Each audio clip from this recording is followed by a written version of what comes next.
The morning sun cast long shadows across the sprawling campus of Mercy General Hospital. The main building stood tall, its glass facade reflecting the clear blue sky. It was early, just past 7, but the parking lot was already filling up as staff arrived for the day shift. In the executive wing, Diane Fletcher sipped her coffee as she reviewed the quarterly budget report. As chief financial officer, she had been working overtime preparing for today's board meeting. The hospital had been struggling financially for the past 2 years, and rumors of a buyout had been circulating for months. Those rumors had recently turned into reality, though the identity of the new owner remained a closely guarded secret, known only to a handful of board members. "Did you hear anything new?" asked Robert Chen, the hospital's legal counsel, poking his head into Diane's office. Diane shook her head. "Nothing. Just that we're meeting the new owner today. Board's being tight-lipped about who bought us." Robert leaned against the doorframe. "Must be someone big if they're keeping it this quiet. Maybe one of those healthcare conglomerates looking to expand. Or a tech company," Diane suggested. "Everyone's trying to get into healthcare tech these days." She closed her laptop with a sigh. "Whoever it is, I just hope they understand what this place means to the community."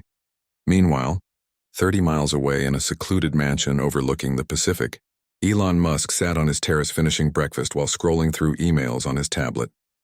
His chief of staff, Grace, stood nearby going through the day's schedule. "The board meeting at Mercy General is set for 3 p.m., she said.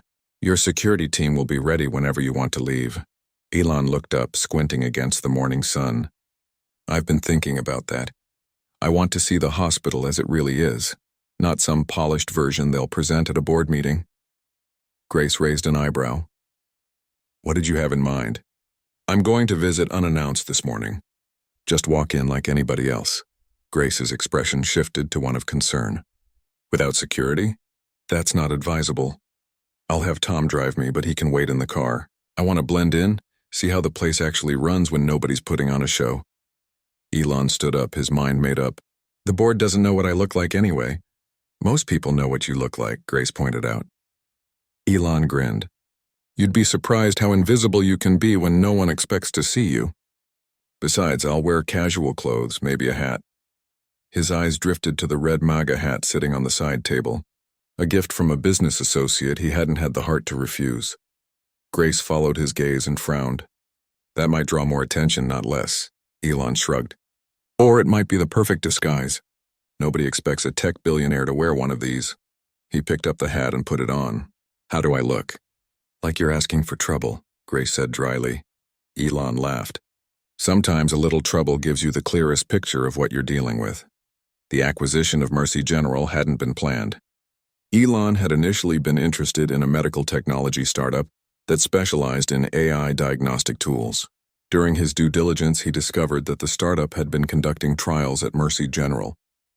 The hospital's forward-thinking approach to integrating new technologies had impressed him, but their financial struggles concerned him. If the hospital closed, it would not only affect the community, but also slow down the development and testing of the AI technology he was interested in. The solution seemed obvious. Buy both. The startup acquisition had been publicly announced 3 weeks ago. The hospital purchase, however, was kept quiet to prevent speculation and potential staff exodus before he could implement his plans. Elon changed into jeans and a simple black t-shirt, topped with the red hat. Looking in the mirror, he hardly recognized himself, just an ordinary guy in casual clothes. Perfect. By 9:30, his driver Tom had dropped him off at a coffee shop 2 blocks from the hospital. Elon bought a large coffee and walked the rest of the way, enjoying the anonymity.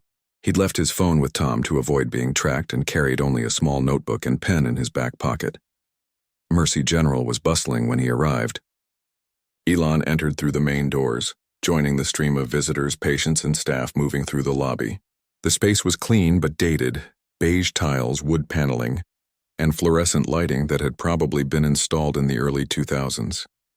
A large reception desk dominated the center, staffed by 3 people handling a line of visitors. Elon bypassed the reception desk and wandered toward a large directory board. He studied it, noting the layout and different departments. His plan was to tour as much of the facility as possible before anyone questioned his presence. He started with the cafeteria, buying another coffee and observing the staff on their breaks. Two nurses at a nearby table were discussing staffing shortages.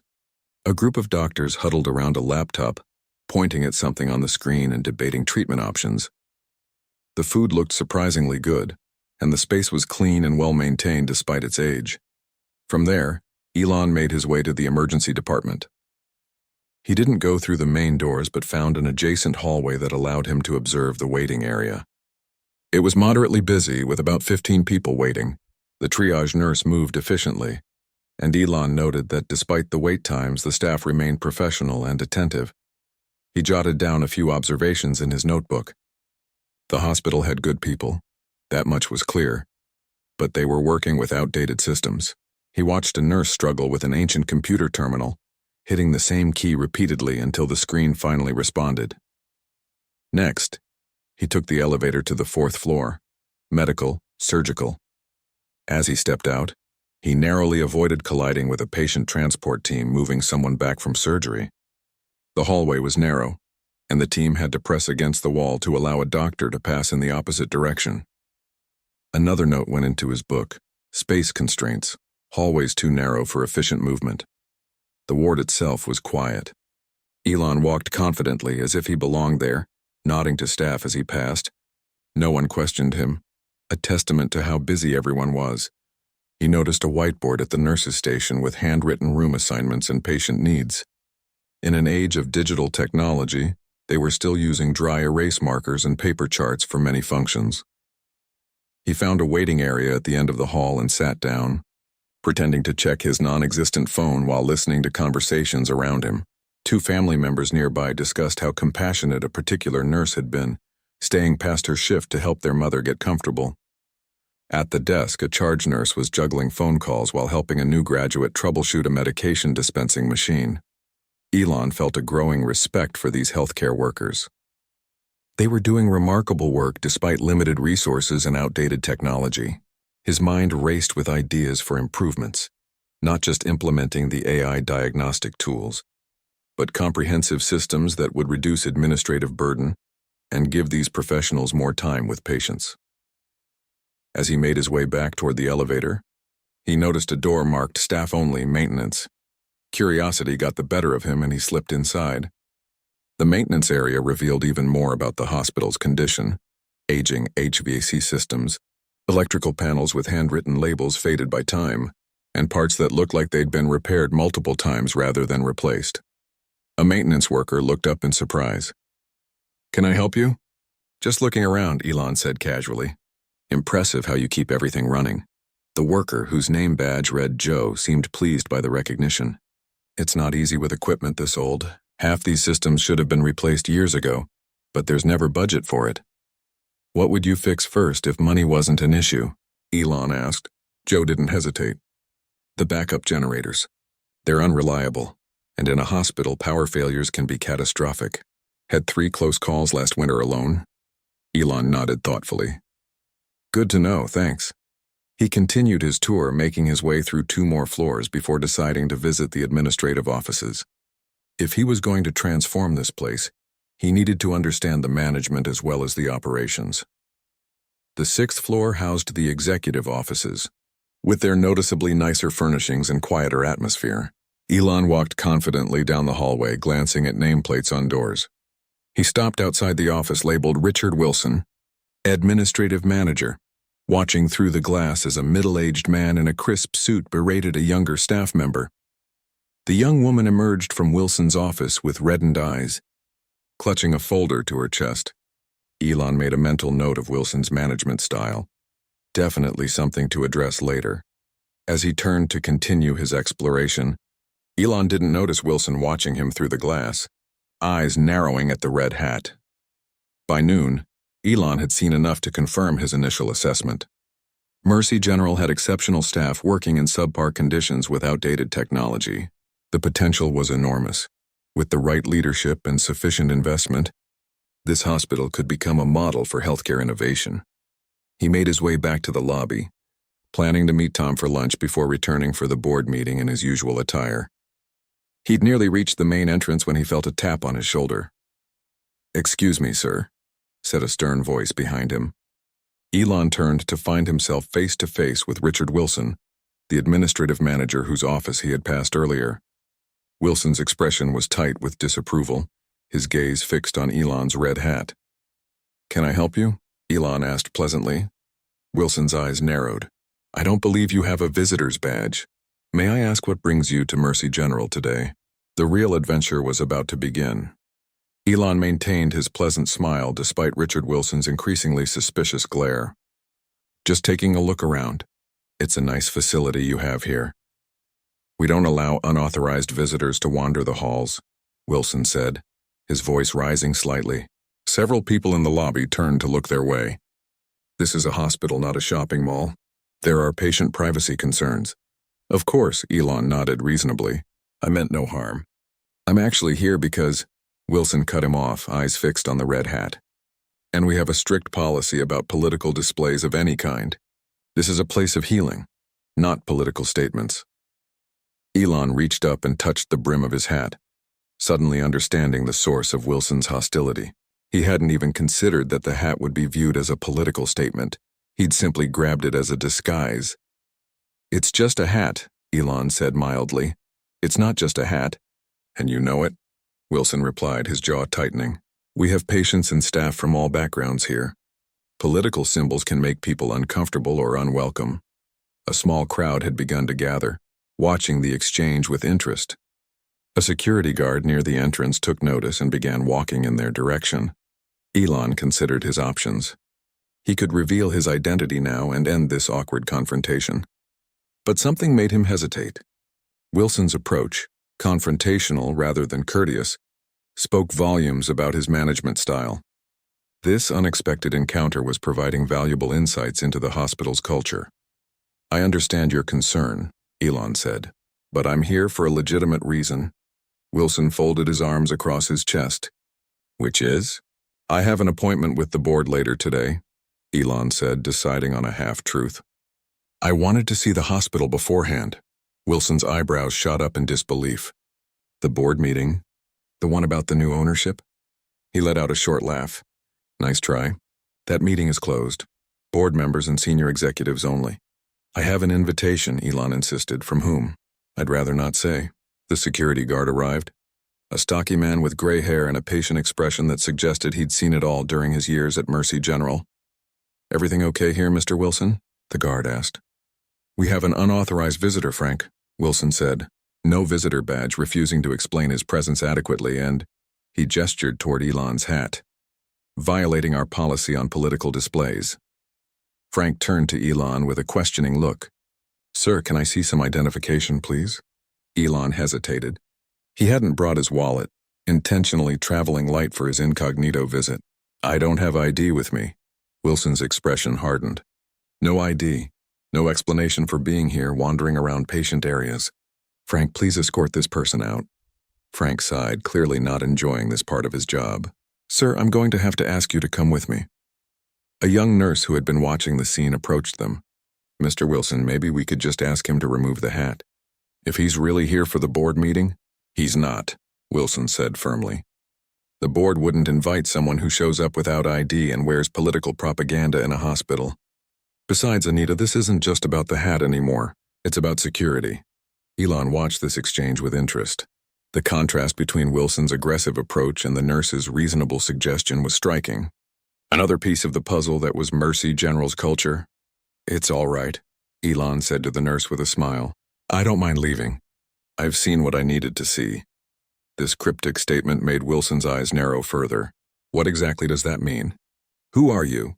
Instead of answering, Elon turned to Frank. "I'll walk out myself."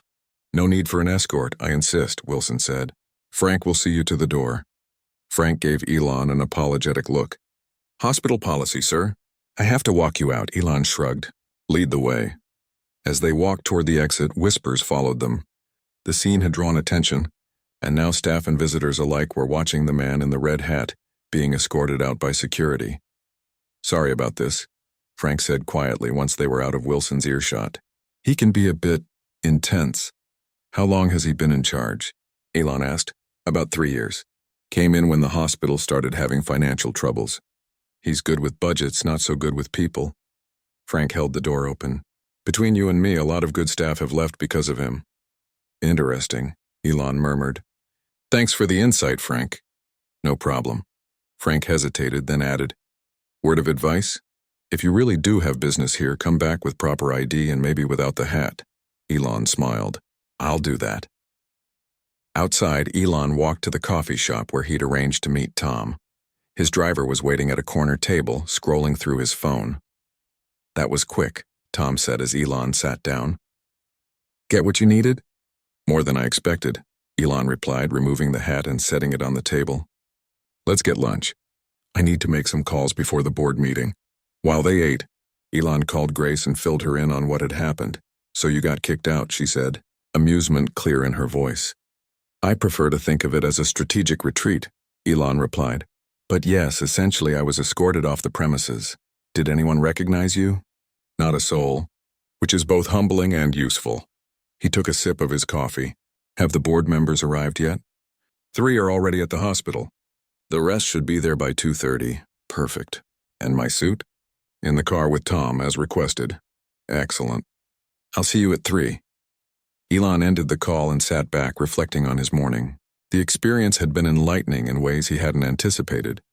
He'd seen firsthand the dedication of the staff, working miracles with outdated equipment. He'd observed the inefficiencies in the system, the physical limitations of the aging building, and most importantly, the stark contrast between the compassionate healthcare providers and the rigid administration. Richard Wilson was a problem. His confrontational management style and focus on rules over people would be a significant obstacle to the changes Elon wanted to implement. But there were also bright spots. Nurses like Anita, who'd tried to diffuse the situation. Maintenance workers like Joe, who kept things running against all odds. Even Frank the security guard doing his job with humanity and discretion. After lunch, Elon changed into his suit in the car. Tom drove him back to the hospital, this time pulling up to the main entrance. Grace was waiting, tablet in hand, the picture of efficiency in her tailored blazer. The board's assembled in the conference room, she informed him as he stepped out of the car. All 10 members plus the hospital executives, CFO, CMO, CNO, and of course the administrative manager. Elon straightened his tie. Wilson's in for quite a surprise. Try not to enjoy it too much, Grace said with a knowing look. Me? Never. Elon grinned. They walked through the main entrance, past the reception desk where a different security guard nodded respectfully at Grace, clearly recognizing her from her earlier visit to prepare for the meeting. The conference room was on the top floor, with large windows overlooking the city. When Grace opened the door, conversation immediately stopped as all heads turned to see who was entering. Elon recognized several faces from his morning explorations, including Diane Fletcher, the CFO he'd observed earlier. And there at the far end of the table sat Richard Wilson, whose expression of mild annoyance quickly transformed to shock as he recognized the man he'd had escorted out just hours ago, now dressed in an expensive suit. Without the red hat, ladies and gentlemen, announced Harold Thompson, the chairman of the board, rising to his feet. It's my pleasure to introduce Elon Musk, the new owner of Mercy General Hospital. The room erupted in murmurs and gasps. Several board members stood to shake Elon's hand as he made his way around the table. Wilson remained frozen in his seat, his face draining of color. When Elon reached him, Wilson finally found his voice. Mr. Musk, there seems to have been a misunderstanding earlier today. Elon smiled pleasantly. Was there? Had I known who you were, let's discuss that later, shall we? Elon cut him off smoothly, then addressed the room. I appreciate everyone being here today. Before we get started, I'd like to share some observations from my tour this morning. Wilson sank lower in his chair as Elon began describing what he'd seen, both the problems and the potential. The board members listened intently, occasionally glancing at Wilson, whose discomfort grew with each passing minute. This wasn't how Wilson had imagined meeting the hospital's new owner. Not by a long shot, and as Elon continued speaking, outlining his vision for Mercy General's future, Wilson couldn't help but wonder if he would still have a place in that future. The confrontation was over, but the consequences were just beginning. The tension in the conference room was thick enough to cut with a scalpel. Elon had just finished sharing his observations from his morning tour. carefully avoiding any direct mention of his encounter with Wilson. But everyone could feel the unspoken tension between the two men. So that's my initial assessment, Elon concluded. Exceptional staff working with subpar systems in an aging facility. The potential here is enormous, but it will require significant changes. Harold Thompson, the board chairman, nodded enthusiastically. We're thrilled to have your vision and resources behind Mercy General, Mr. Musk. The hospital has been the heart of this community for generations. Diane Fletcher, the CFO, leaned forward. If I may ask, what specific changes are you considering first? Before Elon could answer, Wilson cleared his throat loudly. Perhaps before we discuss changes, we should address what happened this morning. His voice was strained but determined. All eyes turned to him. Richard, maybe this isn't the best time, Harold began. With respect, Chairman, I think it is. Wilson interrupted. If I'm to continue in my role, I need to clear the air. He turned to face Elon directly. Mr. Musk, I apologize for not recognizing you earlier. Had I known who you were, of course the interaction would have been different. Elon studied Wilson thoughtfully. The apology wasn't for the treatment itself, but for not recognizing an important person. That distinction spoke volumes. Would it have been different for anyone else? Elon asked quietly. Wilson blinked, confused. I'm sorry? If I had been anyone else, not Elon Musk, not the new owner, just an ordinary person, would you have treated me differently? The room fell silent. Wilson shifted uncomfortably in his seat. I was following hospital policy regarding unauthorized visitors and political displays. Yes, you mentioned that policy, Elon said. Let's talk about that incident in detail since you brought it up. He turned to the rest of the board. I arrived this morning wearing casual clothes and a red hat. I wanted to see the hospital as it really operates, not the polished version prepared for a new owner's visit. Grace, sitting beside Elon, opened her tablet and pulled up her notes. You were on site from approximately 9:45 a.m. until 12:20 p.m., correct? Elon nodded. During that time, I visited multiple departments. No one questioned my presence until Mr. Wilson spotted me near the administrative offices. Wilson's face flushed. You had no visitor badge and were wandering restricted areas. I walked through public corridors and common areas, Elon corrected. And yes, I had no badge because I bypassed the front desk.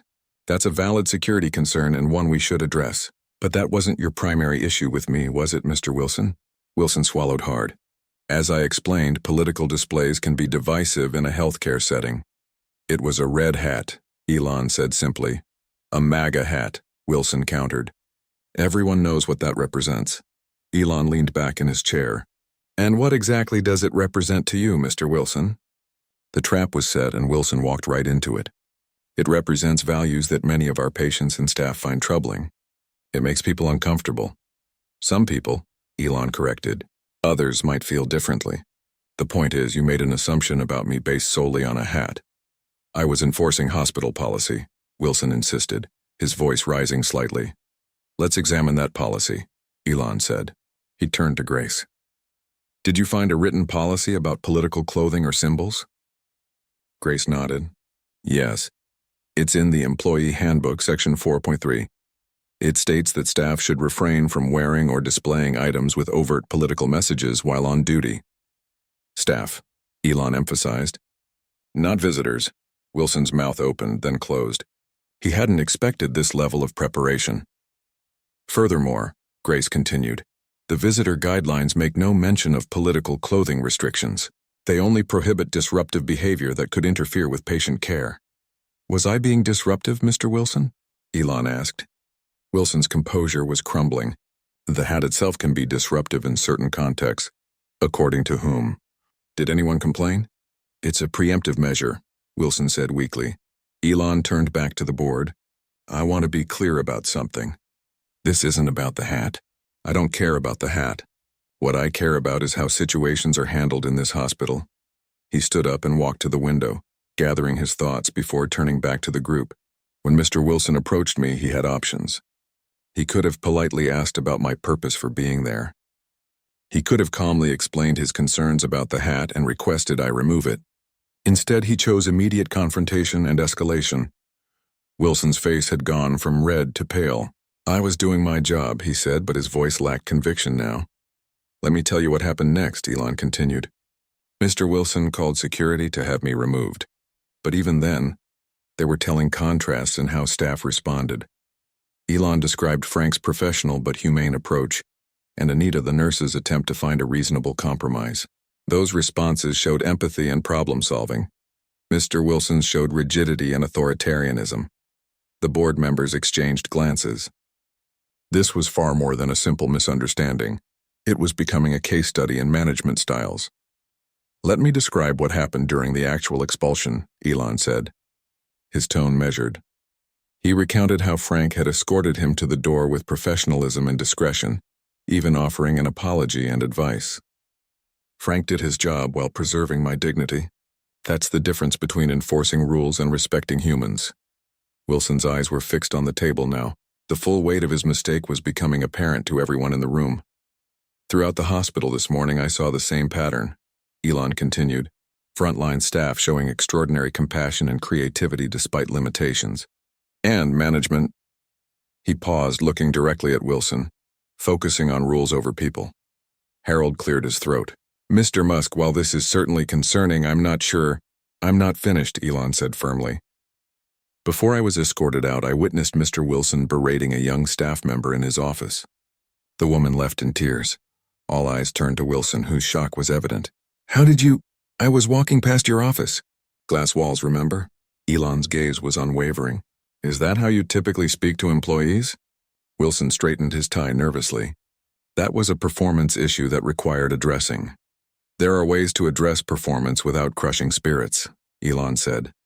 "From what I observed today, your management style is a significant factor in the hospital's cultural problems." The room fell silent. Several board members looked deeply uncomfortable, while the hospital executives studiously avoided eye contact with Wilson. Wilson finally found his voice again. "Are you firing me, Mr. Musk?" It was the question everyone was thinking. The atmosphere in the room was electric with anticipation. Elon considered the man before him. Richard Wilson wasn't an evil person, just someone who'd lost sight of the human element in healthcare. Someone who valued control over compassion, rules over reasoning. "That depends," Elon said finally. "Are you capable of change, Mr. Wilson?" The question hung in the air. Wilson's face showed a complex mix of emotions: fear, indignation, and perhaps a glimmer of self-reflection. Before Wilson could answer, the conference room door opened. Frank, the security guard, stepped in, looking surprised to see the crowded room. "Sorry to interrupt," he said. "Mr. Thompson, there's an urgent situation requiring your attention." Harold stood. "What's happening?" "The backup generator failed during a routine test. Parts of the East Wing are without power. Maintenance is working on it, but they're saying it could take hours." Elon caught Wilson's eye. "Backup generators. Exactly what Joe in maintenance told me was his biggest concern." Wilson looked confused. "Who's Joe?" "Someone who knows this hospital better than you do, apparently," Elon replied. He turned to Frank. "Are any patient areas affected?" Frank nodded grimly. "Radiology and part of the ICU. They've switched to emergency battery backup, but those only last about 4 hours. Elon stood up. "This meeting is paused. Harold, gather your emergency management team. Diane, I need cost estimates for immediate generator replacement." He turned to Grace. "Call our engineers. I want them here within the hour." The room burst into action, people gathering papers and making calls as they headed for the door. Wilson sat frozen, watching as everyone else mobilized around him. His confrontation with Elon that morning, his decision to have the new owner expelled from the premises, now seemed trivial compared to the real crisis unfolding. As the room emptied, Elon paused at the door and looked back at Wilson. "Coming?" Wilson hesitated, then nodded and rose to his feet. The expulsion that morning had set events in motion that couldn't be reversed. But perhaps the current crisis would reveal whether Wilson could be part of the solution or if he would remain part of the problem. Either way, Mercy General would never be the same. The East Wing of Mercy General Hospital buzzed with activity as staff worked to manage the power outage. Nurses moved patients who needed continuous monitoring to rooms with working power. Doctors completed procedures by the glow of emergency lights, and maintenance workers huddled around the failed generator. Elon stood with Joe from maintenance examining the ancient backup system. The massive generator had been installed in the 1990s with only minor updates since then. I warned them, Joe said, shaking his head. Been telling administration for 3 years we're living on borrowed time with this thing. What's the immediate fix? Elon asked. Joe pointed to a corroded component. Main control board is fried. We can't get parts anymore. They stopped making them years ago. We've been jury-rigging it, but... He spread his hands helplessly. Wilson stood nearby, listening to the exchange with a deepening frown. We've had quotes for replacement, he said defensively. The cost was prohibitive. More prohibitive than endangering patients? Elon asked quietly. Before Wilson could respond, Grace approached with her phone. Your engineers will be here in 20 minutes. I've also contacted a company that does emergency generator rentals. They can have an industrial unit delivered within 2 hours.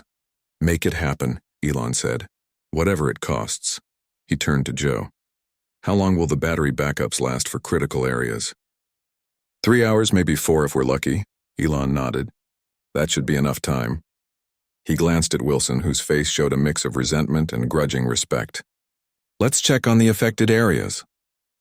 They moved through the dimly lit corridors of the East Wing, where emergency lights cast an eerie glow. Despite the crisis, Elon was impressed by the calm professionalism of the staff.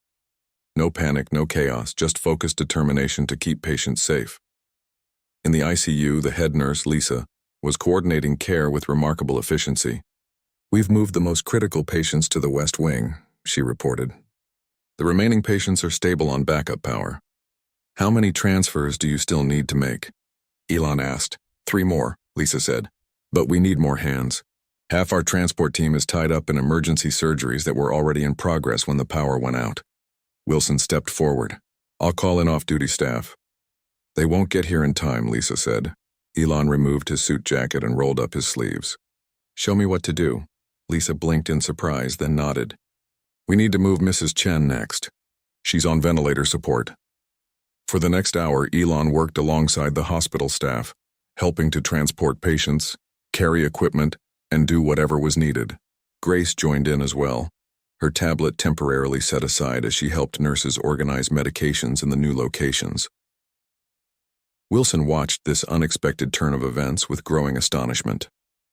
The billionaire new owner was pushing gurneys and holding IV bags, getting his expensive clothes rumpled and sweaty without a second thought. Aren't you going to help? Elon called to Wilson as he passed by with a stack of medical supplies. Wilson hesitated only briefly before removing his own jacket and joining the effort. By the time the emergency generator arrived, all critical patients had been safely relocated. The rental unit was quickly connected to the hospital's electrical system, restoring power to the affected areas.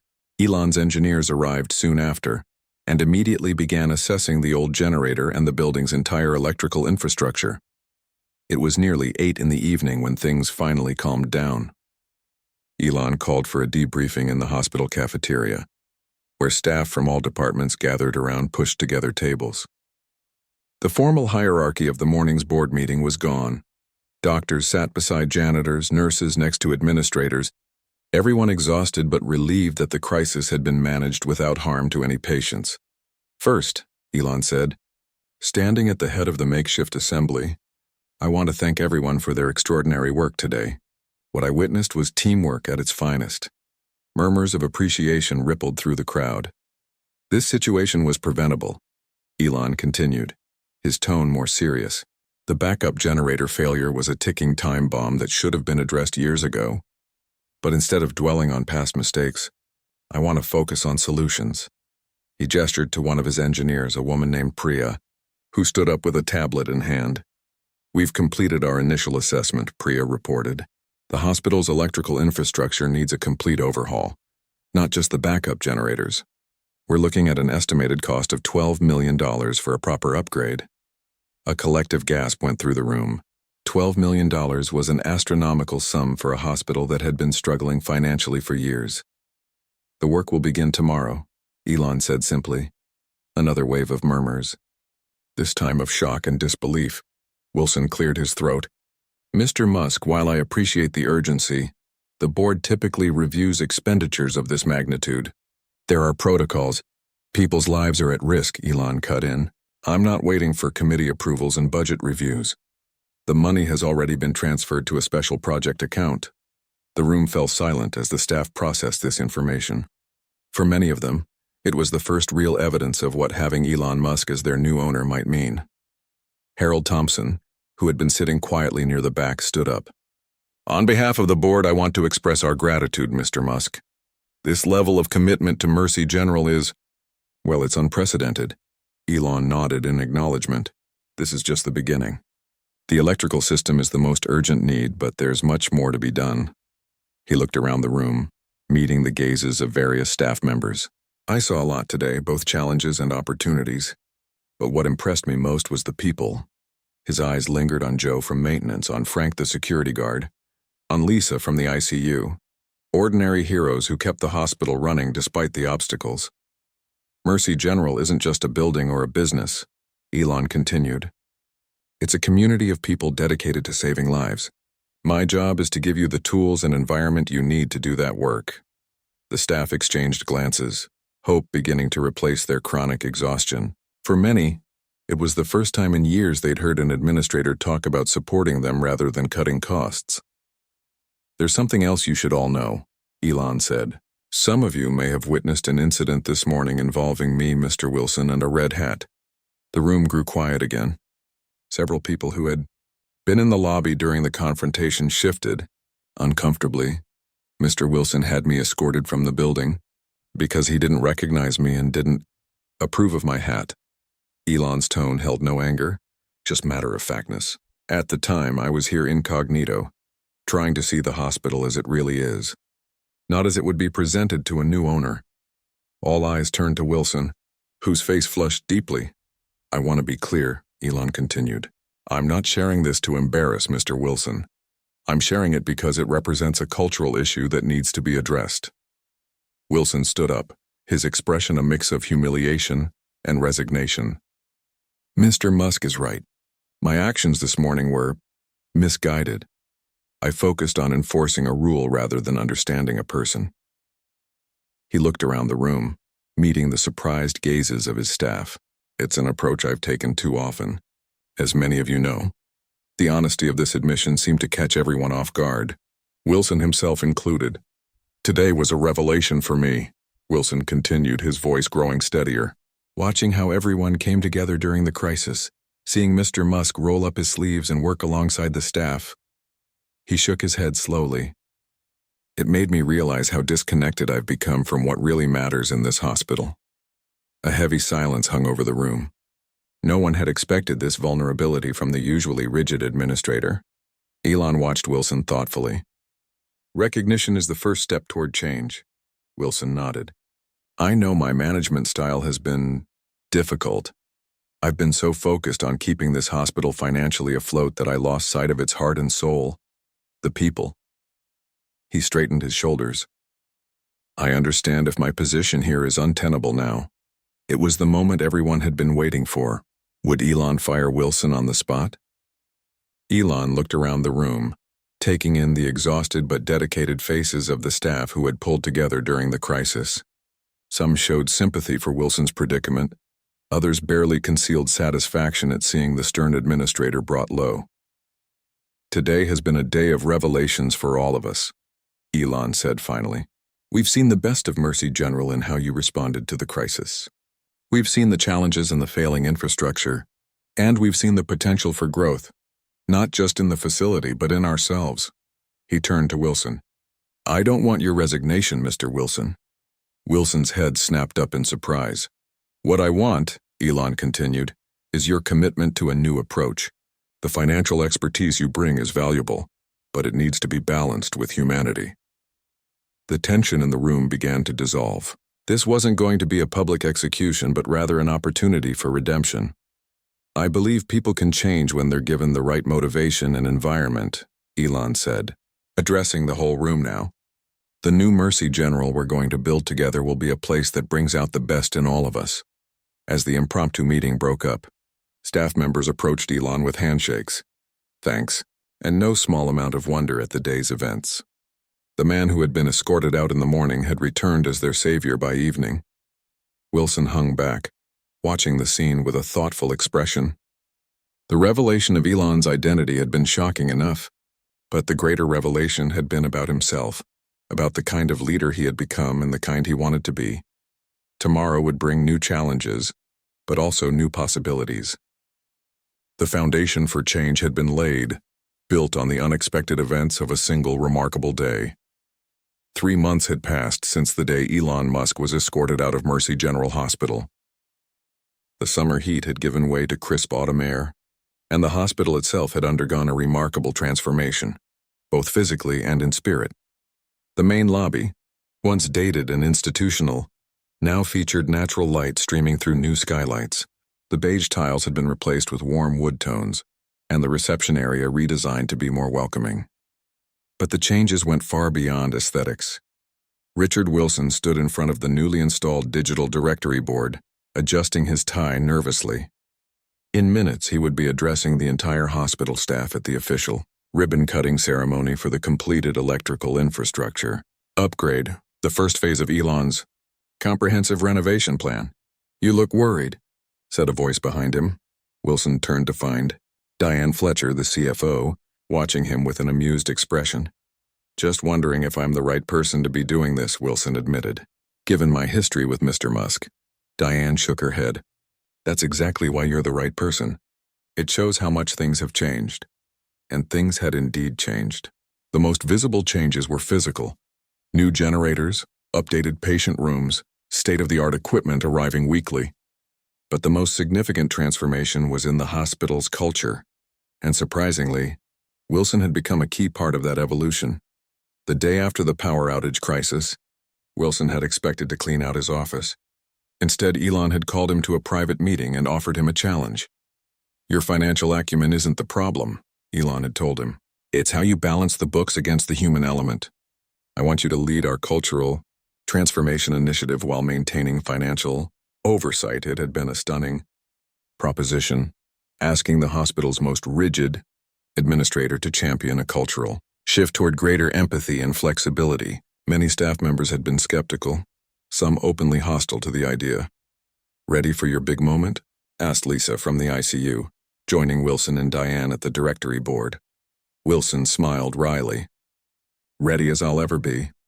Lisa had been one of his most vocal critics before the changes began. Now, as chair of the newly formed Staff Advisory Council, she worked closely with Wilson on implementing suggestions from frontline employees. Together, they walked toward the hospital's main courtyard, where hundreds of staff members had gathered for the ceremony.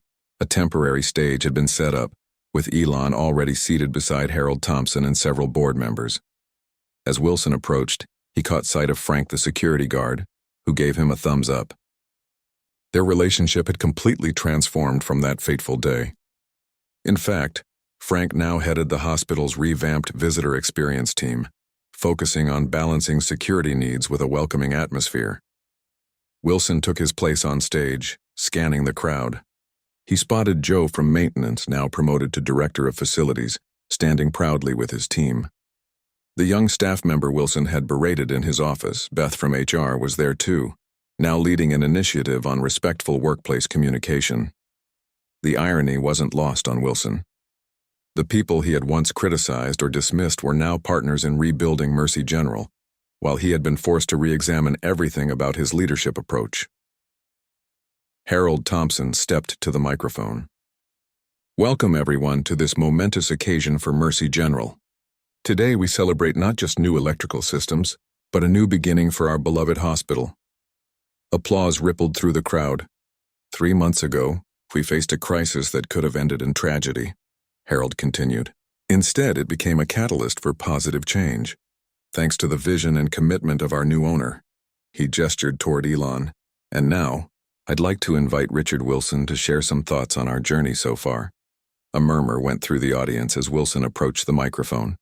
Everyone remembered the story of how he had expelled Elon from the hospital. The tale had become something of a legend, growing more dramatic with each retelling. Wilson took a deep breath and looked out at the faces of his colleagues. 3 months ago, I made what might be the biggest mistake of my professional career." His voice was steady, honest. "I had a man escorted from this hospital because he was wearing a hat I didn't like and asking questions I didn't want to answer. A ripple of nervous laughter moved through the crowd.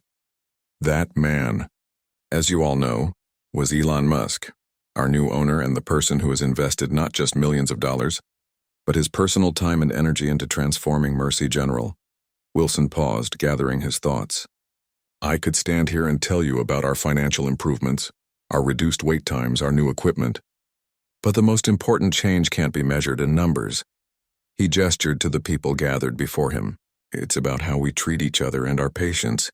It's about remembering that behind every policy, every procedure, every budget line, there are human beings.